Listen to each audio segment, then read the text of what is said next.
Et il y a 2 semaines, on avait commencé à regarder ensemble l'exemple de Christ. Et notamment en parlant de ce verset dans Éphésiens chapitre 5, verset 21. Et nous avions souligné dans notre présentation, jusqu'à présent, je vais faire un petit résumé de ce qu'on a vu il y a 2 semaines. Dès le début, on a dit que le mariage, c'est l'accomplissement mutuel par le sacrifice mutuel.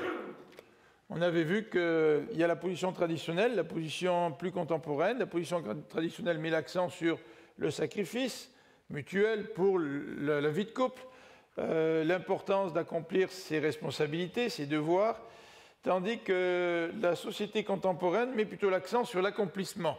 On veut vivre avec quelqu'un pour s'accomplir. Puis si on n'arrive pas à s'accomplir, on change.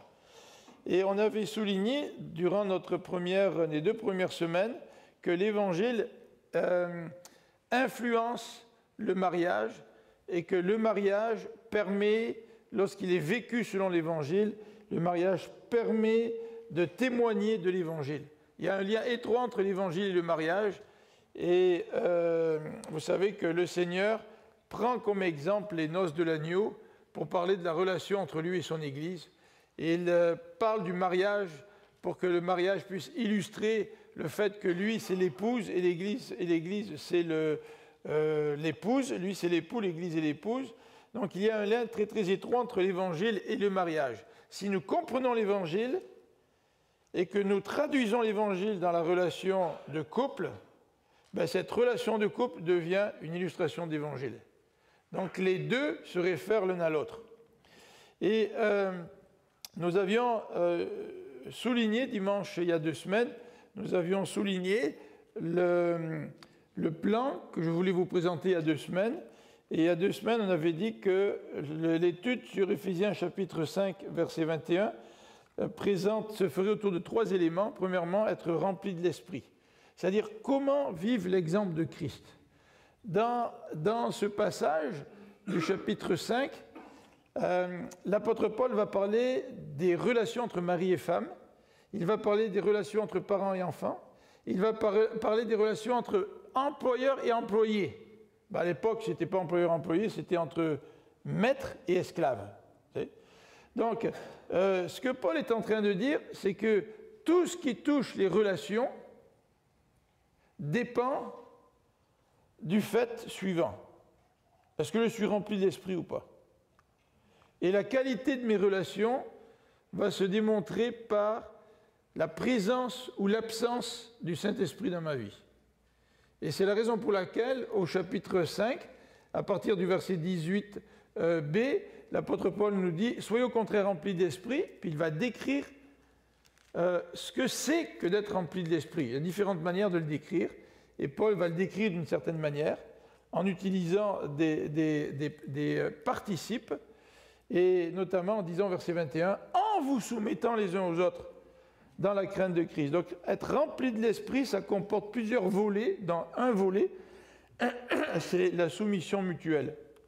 Et on a parlé de cela il y a 2 semaines, de cette soumission mutuelle. Qu'est-ce que ça veut dire? Et je vais vous en faire un petit résumé d'ici les quelques secondes qui suivent.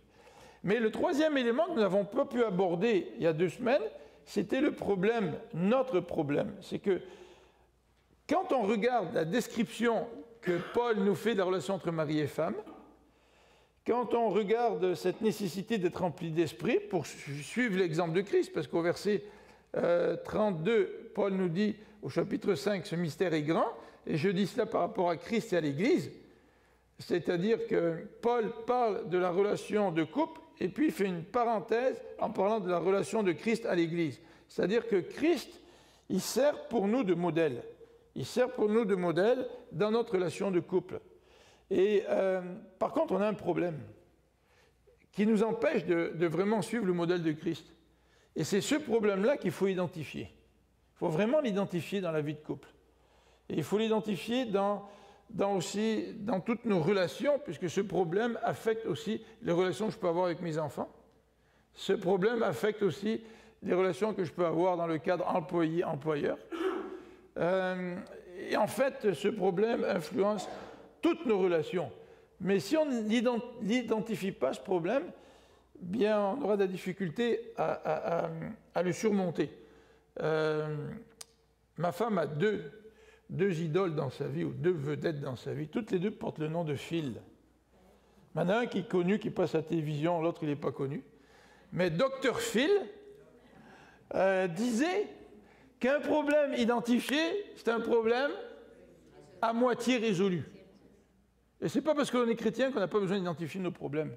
Au contraire, le Saint-Esprit, qu'est-ce qu'il fait? C'est qu'il met le doigt sur nos problèmes, il nous aide à les identifier, puis quand on les a identifiés, là, la deuxième étape, c'est de savoir quelles sont les démarches à prendre pour pouvoir le résoudre. Mais à moins d'identifier un problème, je ne peux pas envisager de prendre des démarches pour le régler. Et ça fait partie de ce qu'on appelle la relation d'aide. Dans la relation d'aide, on essaye de parler avec les personnes qui ont besoin d'aide. On essaie d'abord d'identifier le problème, et une fois que le problème est identifié, on essaie de trouver des solutions telles que la parole de Dieu nous les présente. Alors, petit résumé, être rempli de l'esprit, qu'est-ce que c'est? On va le regarder, peut-être si Sylvie, tu peux me mettre tous les points, s'il te plaît, de la diapositive. Être rempli de l'esprit, bien, ça nous est décrit dans les versets donc, du chapitre 5, les premiers versets, en particulier à partir du verset 18, « Soyez au contraire remplis de l'esprit ». Et il nous décrit, évidemment, en utilisant des participes. En français, on ne le voit pas très bien, parce qu'en français, on dit « entretenez-vous ». On ne voit pas tellement le lien entre « soyez remplis de l'esprit ». Mais dans l'original, c'est ceci. « Soyez au contraire remplis de l'esprit en vous entretenant par des psaumes et des cantiques ». C'est-à-dire qu'un des moyens d'être rempli de l'esprit, c'est de chanter. Ensuite, il dit « en célébrant de tout votre cœur les louanges du Seigneur ». Vous voyez, là, on a le participe. Moi, je l'ai dans ma Bible, en tout cas dans ma version, « chantant et célébrant ». Au verset 20, « en rendant continuellement grâce à Dieu ». La reconnaissance est un des moyens d'être rempli d'esprit. Non seulement les chants, mais c'est de chanter de tout cœur, mais c'est aussi en étant reconnaissant. Et puis, au verset 21, « en vous soumettant les uns aux autres ». La soumission les uns aux autres, c'est un élément extrêmement important. Il y a des gens qui sont rebelles. Ils sont rebelles. Ils ne veulent pas être soumis. Ils ne veulent pas être soumis à leurs conjoints. Ils ne veulent pas être soumis à des leaders d'église. Ils ne veulent pas être soumis à des responsables du ministère. Et ces gens-là traînent leurs problèmes d'insoumission année après année. Et c'est comme un boulet dans leur vie, dans leur témoignage. Donc être rempli d'esprit, c'est aussi en se soumettant. Donc, ça veut dire que j'apprends à me soumettre. J'apprends à être rempli d'esprit en chantant. J'apprends à être rempli d'esprit en chantant de tout mon cœur. J'apprends à être rempli d'esprit en rendant continuellement grâce à Dieu. Ce n'est pas naturel, mais j'apprends, je le fais. C'est pareil avec la soumission. Il y a une démarche. Il y a une démarche d'apprentissage à faire pour être rempli de l'esprit. Être rempli d'esprit, ce n'est pas une expérience qu'on ressent comme ça instantanément, comme plusieurs dans nos milieux évangéliques le croient. Ça y est, j'ai mon expérience. J'ai été sauvé là, mais quelques temps après, j'ai été rempli d'esprit, puis ça y est, je l'ai l'affaire. Ce n'est pas vrai. Quand vous voyez des gens qui prétendent être remplis d'esprit, qui ne sont pas capables d'entretenir des relations interpersonnelles, ça veut dire qu'ils ne sont pas remplis d'esprit, même s'ils prétendent avoir fait une expérience spirituelle extraordinaire. C'est en contradiction avec ce que le passage dit ici. Alors on avait regardé très rapidement que dans Jean 14 et 16, l'esprit est défini tout d'abord par un esprit de vérité.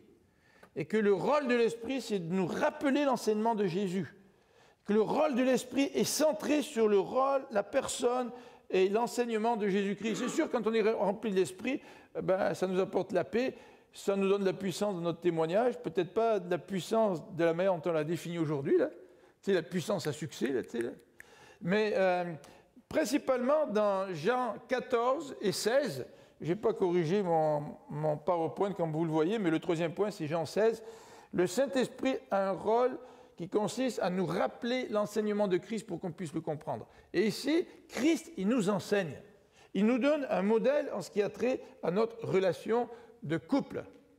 Et si je suis rempli de l'Esprit, ce Saint-Esprit va m'aider à appliquer les vérités que Christ est en train d'enseigner, ou Christ enseigne dans sa parole, en rapport avec ma relation de couple. Et je pense que je vous ai cité ça il y a 2 semaines. l'Église va se détruire si les couples dans l'Église se détruisent. C'est ce qu'a dit un apologète chrétien. C'est que c'est central, hein, la relation de couple.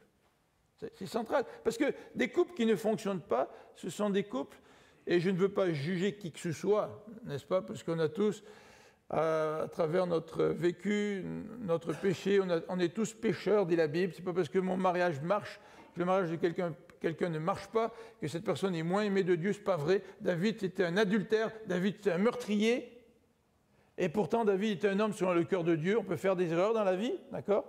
Mais le fait que je fais des erreurs dans la vie n'enlève rien au fait que la vie de couple est un endroit privilégié pour refléter la seigneurie de Christ.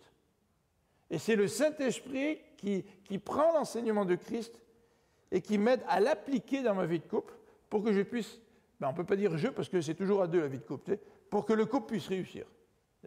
Alors, nous avons mentionné cela il y a deux semaines, mais nous avons aussi mentionné les textes dans Éphésiens, notamment au chapitre 1, et on va peut-être se rafraîchir la mémoire. Éphésiens chapitre 1, verset 17, où l'apôtre Paul prie pour que Dieu puisse illuminer les yeux de votre cœur, pour qu'on puisse avoir un esprit de sagesse, pour qu'on puisse avoir la révélation dans la connaissance de Dieu. C'est-à-dire que ce que Dieu veut pour notre vie, nous ne le comprenons pas naturellement. Et ce n'est pas parce que je suis chrétien que je comprends tout de suite ce que Dieu veut dans ma relation de couple. Pas nécessairement. C'est pour ça que Paul prie pour que Dieu puisse illuminer les yeux du cœur, c'est-à-dire pour que les chrétiens puissent comprendre. Et on a besoin de venir devant Dieu puis dire à Dieu, Seigneur, montre-moi ce que veut dire le Christ quand il se donne en exemple, lui qui a aimé l'Église. Aide-moi à comprendre cela pour que je puisse l'appliquer dans ma relation de couple. Alors je l'applique différemment, hein, que je sois homme ou femme, mais il y a certains éléments que j'applique de la même manière. Quel que soit le rôle, parce que la Bible parle de rôles différents, là, tu sais, mais quel que soit mon rôle, le modèle du Christ est pertinent pour moi. Le fait qu'il s'est donné lui-même pour son Église, il est pertinent que je sois un homme ou que je sois une femme, quel que soit le rôle que j'ai au sein du couple. Vous avez aussi dans Éphésiens, au chapitre 3, au verset 17, là encore, il prie Paul pour que les chrétiens puissent être puissamment fortifiés par son esprit dans l'homme intérieur. C'est-à-dire que j'ai besoin de la puissance de Dieu qui vient par son esprit à l'intérieur de moi. Et c'est quoi cette puissance? C'est de prêcher l'évangile pour que des milliers de personnes se convertissent. La puissance, c'est que ça aille bien dans mon ministère, c'est pas vrai. Pas ça dont il est question. Il y a des gens qui ont des grandes églises et qui s'écroulent parce qu'eux-mêmes n'ont pas la puissance de Dieu dans leur vie. Et que la puissance de Dieu ne se manifeste pas par la productivité dans un ministère. Ce n'est pas ça la première manifestation de la puissance de Dieu. Bien sûr, ça peut être le cas, mais la manifestation par excellence, c'est ce que Dieu fait à l'intérieur de l'être humain. Et dans l'homme intérieur, nous dit le passage, en sorte que Christ habite en vous et que vous puissiez comprendre quelle est la largeur, la longueur, la profondeur, la hauteur de l'amour de Christ. Et où je peux comprendre l'amour de Christ? Dans sa hauteur, dans sa largeur, dans sa longueur, dans sa profondeur, dans sa hauteur. C'est où? C'est dans mes relations. Et en particulier avec qui?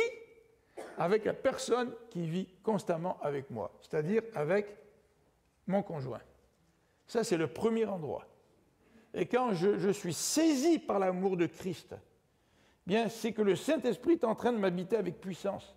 Et quand je suis saisi par l'amour de Christ, bien, je vais refléter cet amour avec la personne qui m'est la plus chère, avec qui je vis continuellement, qui connaît toutes mes faiblesses, qui connaît toutes mes forces, mais je vais le manifester aussi avec ceux qui vivent avec moi et qui sont les plus près. Qui sont les plus près après mon épouse?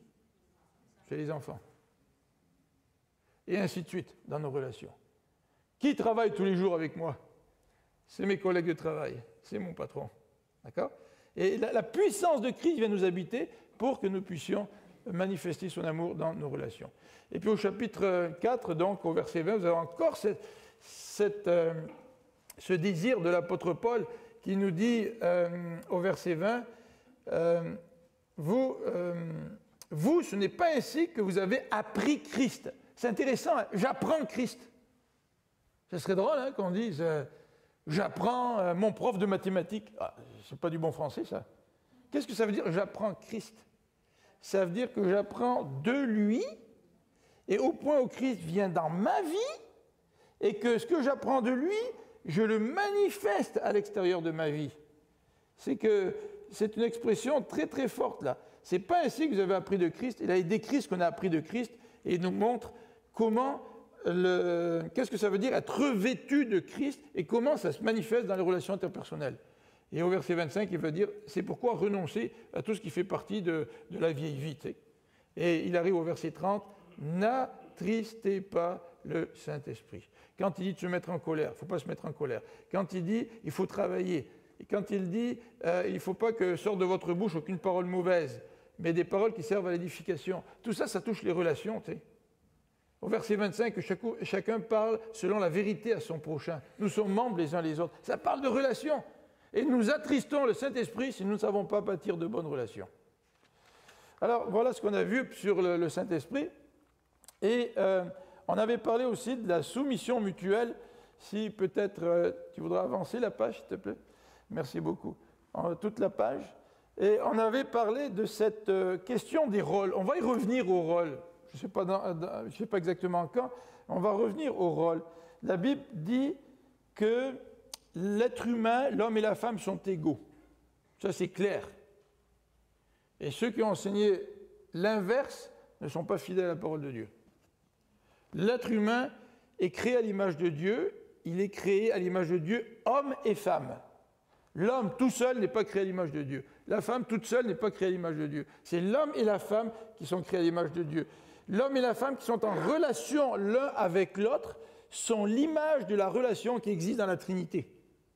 Donc l'être humain, il est égal. Il n'y a aucun doute là-dessus. Mais dans le cadre du couple, la Bible nous dit qu'il y a des rôles différents. Alors je ne veux pas parler des rôles aujourd'hui, mais on va en parler plus tard. Mais ce que dit la Bible avec certitude, c'est que nous devons, les deux, hommes et femmes, imiter Dieu. Regardez Éphésiens chapitre 5, verset 1. Devenez les imitateurs de Dieu comme des enfants bien-aimés et marchez dans l'amour à l'exemple de Christ qui nous a aimés et qui s'est livré lui-même à Dieu pour nous comme une offrande et un sacrifice de bonne odeur. Quel que soit ton rôle, que tu sois mari, que tu sois femme, quel que soit ton rôle dans la relation de couple, le Seigneur nous demande à nous sacrifier mutuellement pour l'épanouissement mutuel. Alors on a regardé quelques textes clés qui nous parlent du Christ qui s'est sacrifié, qui s'est donné. Et on a terminé avec trois possibilités. Il y a trois possibilités devant nous. Soit je sers l'autre avec joie, soit je le sers avec froideur et devoir, ou soit j'insiste sur mes droits. Et si j'insiste sur mes droits, bien je ne le sers pas. Et si je le sers avec froideur et devoir, c'est ça qui est comme un grain de sable dans la relation de couple et qui est fatigant. Fatigant hein, de servir l'autre par devoir. Sans véritable amour là. Alors notre problème, on a un problème, et c'est ce que j'aimerais développer avec vous ce matin. On a un problème, et c'est important d'identifier notre problème, et d'identifier notre tendance naturelle. Lisons dans 1 Corinthiens chapitre 15. 1 Corinthiens chapitre 15. 1 Corinthiens chapitre 13, pardon. 1 Corinthiens chapitre 13, les versets 4 à 5. Vous savez qu'un Corinthien parle de l'amour, hein? C'est la belle description de l'amour. Au verset 4. L'amour, il est patient. Il est plein de bonté. L'amour n'est point envieux. L'amour ne se vante point et ne s'enfle point d'orgueil. Moi, quand je lis ça, je me dis, moi déjà, j'ai manqué mon coup dans chacun de ces points-là. Tu sais. Il ne fait rien de malhonnête. Il ne cherche point son intérêt, il ne s'irrite point et ne soupçonne point le mal. Alors ce qui est intéressant, c'est que dans ces passages, il y a une expression qui pourrait renfermer toutes les autres. Quelle est l'expression qui pourrait renfermer toutes les autres? Il ne cherche point son intérêt. On est très impatient quand on cherche notre intérêt puis qu'on ne l'a pas. C'est souvent par manque, c'est souvent parce qu'on cherche notre propre intérêt qu'on manque de bonté envers les autres. Parce que nous voulons évidemment nous placer en premier. Et quand nous ne sommes pas premiers, bien, ça se manifeste par un manque de bonté. Bien, évidemment, mon intérêt, moi je cherche mon intérêt, puis c'est pour ça que j'envie les autres. J'aimerais bien voir ce que les autres ont. Tu sais? Pourquoi je me vante? C'est parce que je veux me mettre en premier. C'est parce que je veux être au centre. Je cherche mon intérêt. Pourquoi est-ce que je suis orgueilleux? Parce que, ultimement, l'orgueilleux, c'est celui qui place son intérêt en tout premier lieu, en haut de la liste. Pourquoi on est malhonnête? On est malhonnête parce qu'on veut avoir l'argent pour nous, on veut garder les biens matériels pour nous, et on est prêt à toutes sortes d'attitudes malhonnêtes pour satisfaire ce besoin d'intérêt. Pourquoi souvent on s'irrite les uns contre les autres? Pourquoi on s'irrite dans le fond, là? Dans le fond, on cite souvent des principes, tu sais. Ah ouais, mais moi, tu sais, c'est comme ça que ça devrait se faire. Et puis, ouais, mais c'est par intérêt, dans le fond, tu sais, qu'on agit de cette manière-là. Alors, la tendance naturelle, c'est de chercher notre propre intérêt. Ça, c'est notre tendance naturelle. Quand on regarde cela, et qu'on regarde notre problème, et qu'on veut régler notre problème, il faut placer ce problème à la lumière de deux fondements. Le premier fondement, c'est celui de la Trinité. Dans la Trinité, on ne comprend pas très bien la Trinité. La Bible nous dit que Dieu existe en trois personnes et qu'il est un. On donne toutes sortes d'images. On parle de l'oxygène, par exemple. Bon, on donne toutes sortes d'images, mais ce qui est pertinent pour nous ce matin, c'est de nous rappeler que dans les trois personnes de la Trinité, il n'y en a aucune qui cherche son intérêt. Jésus-Christ, il est là pour glorifier le Père. C'est ce qu'il dit dans Jean 17. Il dit en même temps que le Père le glorifie. Vous vous rappelez de ça? Le Saint-Esprit, il est là pour pointer à Jésus-Christ, pour nous aider à comprendre l'enseignement de Jésus-Christ. Il est là pour nous remplir, pour que nous puissions suivre Jésus-Christ. Le Saint-Esprit a comme rôle de pointer à Jésus-Christ. C'est lui le consolateur. Donc dans la Trinité, il n'y a aucune personne parmi ces trois qui cherche son propre intérêt. Et la Bible nous dit, comme deuxième fondement, si on veut lutter contre notre tendance naturelle à rechercher notre propre intérêt, la Bible nous dit que l'être humain est créé à l'image de Dieu. Non seulement est créé à l'image de Dieu parce que Dieu est un Dieu relationnel, créons l'homme, faisons l'homme à notre image, dit la Genèse, c'est un pluriel, c'est Dieu qui se parle à lui-même dans sa pluralité, c'est Dieu le Saint-Esprit, c'est Dieu le Père, c'est Dieu le Fils qui sont ensemble et qui se disent « faisons l'homme à notre image ». Il y a une relation là, d'accord? Non seulement nous sommes créés à l'image de Dieu, hommes et femmes, et cette image de Dieu doit se refléter dans cette relation-là. Et c'est peut-être aussi, elle se reflète peut-être un peu moins, peut-être, mais elle se reflète pareil parce que l'être humain est un être relationnel, hein, pas simplement dans le cas de son couple. Mais si nous reflétons l'image de Dieu, ce n'est pas simplement parce que nous sommes en relation et que nous avons été créés pour être en relation. Mais Dieu nous appelle à refléter son image pour que dans ces relations, nous ne cherchions pas notre propre intérêt. Tout comme le Père qui ne cherche pas son intérêt, le Fils qui ne cherche pas son intérêt, l'Esprit qui ne cherche pas son intérêt. Vous voyez comment l'Évangile est une motivation profonde à la vie de couple. Et vous voyez comment la vie de couple est une illustration de ce qu'est l'Évangile. Nous sommes créés à l'image de Dieu, et si je vis une relation de couple qui est fondée sur la relation qui existe dans la Trinité, je suis une illustration de la personne de Dieu. Pour reprendre l'image de Paul dans les Épîtres, nous devenons une épître vivante. C'est-à-dire que les gens voient nos vies et ils lisent dans nos vies. Ils lisent la relation qui existe dans la Trinité, en voyant la relation qui existe au sein du couple. Ça, n'est-ce pas fantastique, ça? Ça, c'est notre appel, ça. Nous sommes appelés à ça. C'est notre mission quand on est marié, et pas simplement quand on est marié, mais dans nos relations les uns envers les autres. Quand on parle du problème et de notre tendance naturelle à chercher notre propre intérêt, il nous faut parler d'un élément extrêmement sensible. C'est celui de nos... Roulement de tambour, mais il avance. De nos blessures. Nous sommes dans un monde pécheur. Et nous sommes blessés.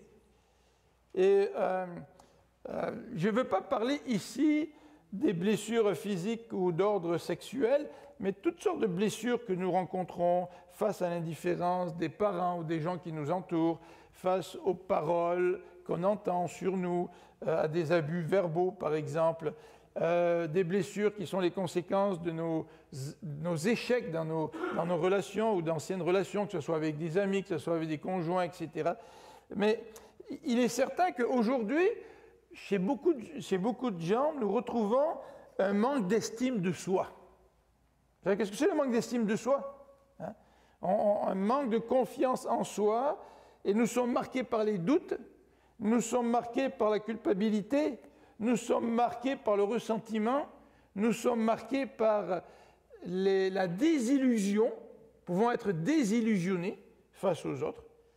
Et tout cela peut constituer un obstacle à la repentance et au pardon.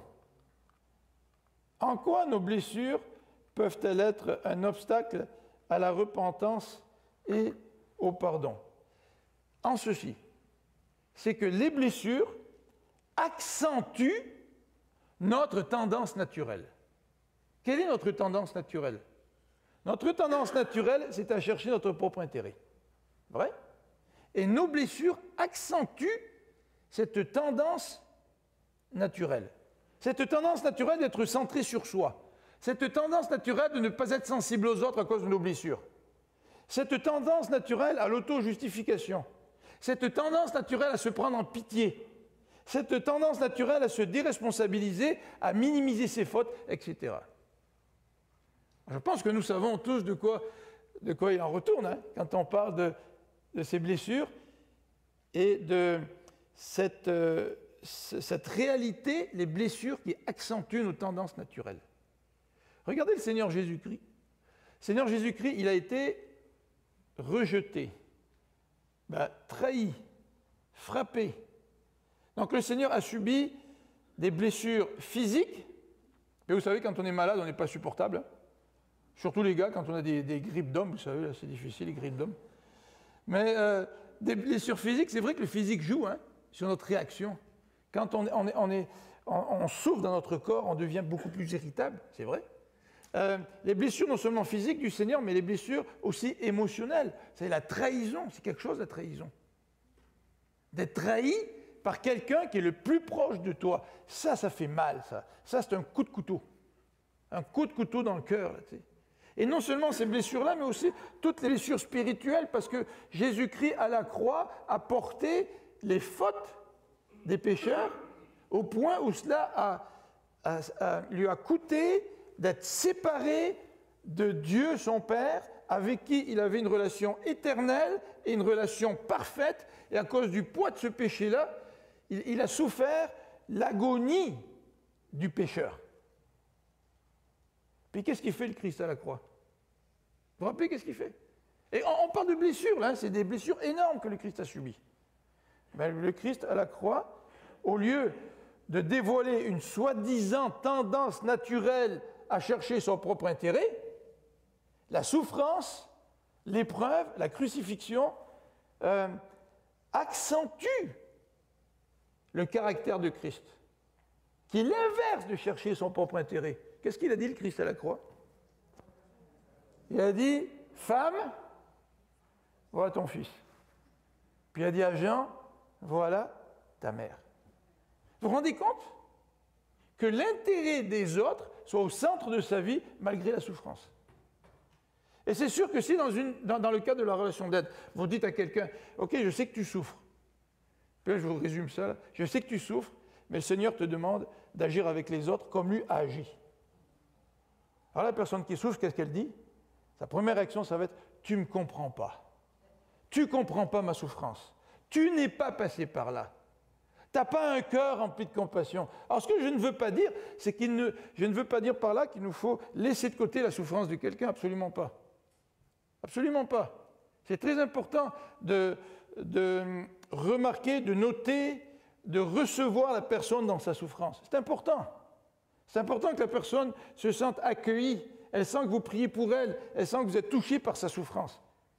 Mais cette empathie, cette sympathie, cette compassion ne devrait pas nous fermer la bouche au point que nous laissons la personne simplement dans sa propre souffrance avec des mots d'encouragement. Le Seigneur nous demande de suivre son exemple, d'être les imitateurs de Christ. Et c'est ce que dit le chapitre 5 ici de l'épître aux Éphésiens, au chapitre 5, verset 1, qui nous dit ceci, on l'a lu, « Devenez les imitateurs de Dieu, à l'exemple de Christ qui nous a aimés et qui s'est livré lui-même pour nous. » C'est fort l'Évangile, vous savez. C'est puissant l'Évangile.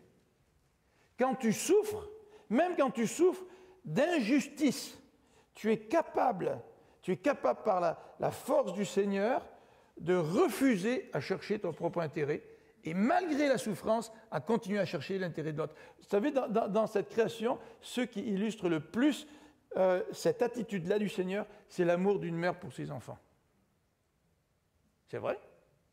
Une mère peut souffrir, mais malgré sa souffrance, elle va protéger son enfant.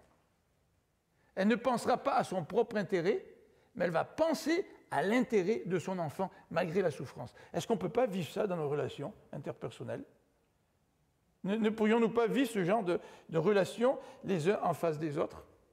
Ne pouvons-nous pas vivre cette relation tout d'abord au sein du couple ? C'est là le lieu d'apprentissage privilégié que Dieu nous donne. Alors notre réaction face aux blessures, nous pouvons avoir deux réactions. La première, c'est de développer son estime de soi. Ah là, je manque d'estime de soi, je souffre, donc je vais voir un psychologue, je vais voir quelqu'un qui va me compatir à mes faiblesses, à mes problèmes, à mes difficultés, puis qui va me dire, écoute, là, il faudrait que tu construises ton estime de soi. Puis quand tu construis ton estime de soi, tu mets l'accent sur toi. Tu mets l'accent sur tes besoins. Tu mets l'accent sur tes souffrances. Je ne veux pas dire par là qu'il ne faut pas mettre de côté ses souffrances et puis jouer au super spirituel qui ne souffre pas. Rien ne l'atteint, lui ou elle, parce qu'elle est tellement spirituelle. C'est pas ça que je veux dire. Mais une des réactions, c'est développer son estime de soi. Ou la deuxième réaction, c'est celle-ci. Je sais que j'ai des problèmes, je sais que j'ai des difficultés. Je veux prendre des moyens pour m'aider dans ces situations-là. Je sais que je peux me tourner vers le Christ qui, lui, peut m'aider. Mais je sais aussi que je dois suivre l'exemple de Christ. Et que mes blessures ne sont pas une excuse à me replier sur moi-même. Mais que le Seigneur me demande de suivre son exemple. Malgré mes souffrances, malgré mes blessures, je suis capable, moi aussi, d'aimer quelqu'un d'autre, chercher l'intérêt de l'autre. Et ceci, malgré mes difficultés. Ça change, hein? Au lieu de prendre nos difficultés comme excuse, au lieu de tomber dans la pitié de soi, de regarder l'exemple de Christ et de dire, Seigneur, tu connais mes problèmes, tu connais mes souffrances, tu connais mes difficultés, mais je veux, par la foi, suivre ton exemple. Que faire face à cette tendance naturelle à chercher son propre intérêt? En fait, que faire face à notre propre égoïsme? Parce que dans le fond, chercher son propre intérêt, c'est de l'égoïsme, n'est-ce pas? Alors que faire? Eh bien, il nous faut confronter cet égoïsme. Il nous faut confronter ce désir que nous avons à chercher notre propre intérêt. Et je vous invite à lire dans 2 Corinthiens, et ensuite dans Matthieu, on connaît Matthieu très bien, mais tout d'abord dans 2 Corinthiens au chapitre 5, qui nous dit ceci, au verset 15, 2 Corinthiens 5, verset 15. Bon, l'amour de Dieu nous presse, parce que nous estimons au verset 14 que si un seul est mort pour tous, tous sont donc morts, et qu'il est mort pour tous, afin que ceux qui vivent ne vivent plus pour eux-mêmes, mais pour celui qui est mort et ressuscité pour eux. La première personne envers qui nous avons une allégeance, c'est le Seigneur. Puis je ne peux pas ajouter là, dans le verset d'apôtre Paul, afin que ceux qui vivent ne vivent plus pour eux-mêmes quand ils auront réglé toutes leurs blessures et leurs problèmes émotionnels. Pas ça qu'il dit l'apôtre Paul là. Il dit quand c'est une question de cœur avec le Seigneur. Là. Le Seigneur est mort pour toi, tu donnes ta vie, toi en retour tu veux lui donner la tienne. Et si tu veux lui donner la tienne, tu veux vivre pour lui. Et si tu veux vivre pour lui, tu vas vivre pour lui en suivant son exemple. Et le Seigneur va prendre soin de toi. Vous savez ce que dit le Sermon sur la montagne? Cherchez d'abord le royaume des cieux et toutes les autres choses vous seront données. Qu'est-ce qu'on pourrait mettre dans les autres choses? Dans le contexte du Sermon sur la montagne, c'est les besoins physiques. Les vêtements, le toit, la nourriture. Avez-vous des besoins émotionnels? Est-ce que ce verset-là, cherchez d'abord le royaume des cieux, exclut les besoins émotionnels quand il dit toutes les autres choses vous seront données? Ou est-ce que nos besoins émotionnels, nos blessures, quand nous cherchons le royaume de Dieu, Dieu va pouvoir les traiter, au lieu de d'abord chercher notre propre intérêt? Matthieu 22 nous dit, tu aimeras le Seigneur ton Dieu de tout ton cœur, toute ton âme, toute ta force, etc. Et ton prochain comme? Bon, ben voilà, je dois d'abord m'aimer. Donc, je dois d'abord chercher mon propre intérêt. Donc, je dois d'abord développer mon estime de soi. Ce n'est pas du tout ce que dit l'Évangile. C'est complètement sortir du contexte les paroles du Seigneur. En fait, le Seigneur sait que par nature, nous nous aimons nous-mêmes. Parfois mal, bien sûr, mais nous nous aimons nous-mêmes. Même si j'ai des problèmes émotionnels, même si j'ai des blessures, je sais là que quand je vais manger au restaurant le samedi soir, ça me fait plaisir. Puis je sais comment me faire plaisir. Vrai? À moins d'avoir une maladie vraiment, je ne sais pas, moi, on veut s'automutiler, se suicider, porter atteinte à notre vie. Tout le monde sait ce que c'est que d'avoir leur intérêt à cœur. Et c'est un présupposé de base. Et ce que Jésus est en train de dire, tu n'es peut-être pas parfait là, mais essaye d'aimer ton prochain comme tu t'aimes toi-même. Et si tu fais ça, tu es déjà sur la bonne voie.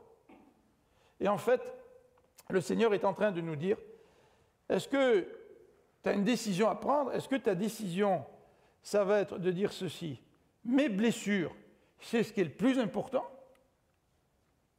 Est-ce que ta deuxième décision, ça va être de dire, mon orgueil, c'est ce qui est le plus important? Parce que dans le fond, c'est ce que nous disons lorsque nous plaçons notre intérêt en premier, même si nous ne le formulons pas dans ces termes-là. Que faire face à cet égoïsme? J'aimerais conclure en citant juste la fin du verset, là, au chapitre... je suis dans Corinthiens, dans Éphésiens, là, au chapitre 5 d'Éphésiens, la fin du verset qui nous dit « Soyez soumis les uns aux autres dans la crainte de Christ. » La crainte de Christ. Pourquoi il nous parle de la crainte de Christ ici? En fait, la crainte de Christ dans l'Ancien Testament, ça fait allusion au principe de la sagesse. Le principe de la sagesse, c'est la crainte de l'Éternel. En fait, beaucoup de gens préfèrent traduire par le principe de la sagesse que le commencement. Parce que c'est plus que le commencement, la crainte de l'Éternel. C'est le commencement, et puis c'est la suite, jusqu'à la fin, tu sais. Donc c'est pour ça que plusieurs traduisent le commencement de la sagesse par le principe de la sagesse. Tu veux connaître la sagesse divine? Ben, le principe, c'est la crainte de l'Éternel. Alors la crainte de l'Éternel, elle se retrouve dans les proverbes, dans les psaumes, dans l'Ecclésiaste, dans les textes poétiques. Elle se retrouve sous la plume des prophètes, dans Ésaïe, dans Jérémie. Elle se retrouve dans l'enseignement du Pentateuque, notamment du Deutéronome. La crainte de l'Éternel est un principe qui court à travers tout l'Ancien Testament. Et la question qu'on peut se poser, c'est la suivante. Mais à quoi correspond la crainte de l'Éternel dans le Nouveau Testament? Alors dans le Nouveau Testament, plusieurs théologiens pensent que la crainte de l'Éternel, ou le principe de la sagesse, qui est la crainte de l'Éternel, dans le Nouveau Testament, ça s'exprime par la foi en Christ. Alors là, il faudrait passer un petit peu de temps à étudier le sujet. Mais la crainte de l'Éternel dans l'Ancien Testament, c'est ce qui te permet de vivre sous le regard de Dieu et de marcher avec Dieu. Qu'est-ce qui te permet de vivre sous le regard de Dieu et de marcher avec Dieu aujourd'hui? C'est la foi. Et la question qu'on peut se poser, c'est pourquoi dans ce passage-là, dans Éphésiens au chapitre 5, l'apôtre Paul n'a-t-il pas écrit « Vous soumettant les uns aux autres par ou dans la foi en Jésus-Christ ». Pourquoi il parle de crainte? On n'aime pas ça. Hein? Non, on préfère dire la crainte, c'est le respect. Mais il y a une nuance. S'il avait dit la foi, cette expression n'aurait pas fait référence à cette crainte que nous devrions avoir en tant que chrétiens du retour de Jésus-Christ et du moment où le Christ va nous juger. Vous savez, la crainte du retour de Christ. Pas parce que le Christ va me condamner, je suis sauvé, mais le Christ va me juger. Et je devrais vivre aujourd'hui avec cette crainte de pouvoir me retrouver devant le Seigneur et cette crainte que le Seigneur me dise « tu passes, mais comme au travers du feu ». Est-ce que nous avons cette motivation de suivre Dieu dans nos relations interpersonnelles, dans notre relation de couple, parce que nous vivons la crainte de Jésus-Christ? Par où commencer? Il nous faut commencer par nous-mêmes. Vous vous rappelez l'orgueil de Caïn? Caïn avait été blessé. Sa blessure a justifié sa colère. Sa colère a justifié le meurtre. Mais qu'est-ce que Dieu lui dit? Il dit, écoute, Caïn, tu dois te contrôler. Tu dois contrôler ta blessure. Tu dois contrôler ta souffrance pour ne pas justifier ta mauvaise attitude envers autrui. Et combien souvent dans nos relations interpersonnelles, dans notre relation de couple, nous justifions notre mauvais comportement par nos propres blessures. Et Dieu lui dit à Caïn, le mal, il est tapi à ta porte. C'est une image d'un animal qui est prêt à bondir. Et nos blessures dans nos vies sont comme des animaux qui sont tapis à notre porte. Et si on n'est pas capable d'amener nos blessures à Christ, si on n'est pas capable de regarder à Christ, si on n'est pas capable de dire à Christ, Seigneur, aide-nous à nous détourner de nous-mêmes pour rechercher l'intérêt de l'autre. C'est là que les problèmes commencent dans nos relations les uns envers les autres, et en particulier dans notre relation de couple. Je vais terminer avec 3 approches. 3 approches dans le cadre du mariage. La première, c'est l'approche conservatrice. Que le mari et que l'épouse acceptent d'assumer leur rôle respectif. Ça, c'est très important. L'approche séculière, qui consiste à dire, écoute, il faut que tu développes ton potentiel, donc essaie de trouver quelqu'un qui va t'aider à t'épanouir. Puis si la personne qui est censée t'épanouir ne t'aide pas comme tu l'aimerais, écoute, il y en a peut-être une autre, ce sera peut-être mieux avec l'autre. Mais la position chrétienne, elle dit ceci. Christ répond à tes besoins et te permet de te détourner de toi pour servir l'autre. Christ ne veut pas qu'on oublie nos problèmes. Christ ne veut pas qu'on laisse nos problèmes de côté. Christ ne veut pas qu'on les ignore. Christ veut qu'on les traite. Mais Christ ne veut pas que nos problèmes nuisent dans nos relations avec les autres. Nos problèmes, nos difficultés, nos blessures ne sont pas une excuse à aimer l'autre comme Christ a aimé l'Église. Prions ensemble.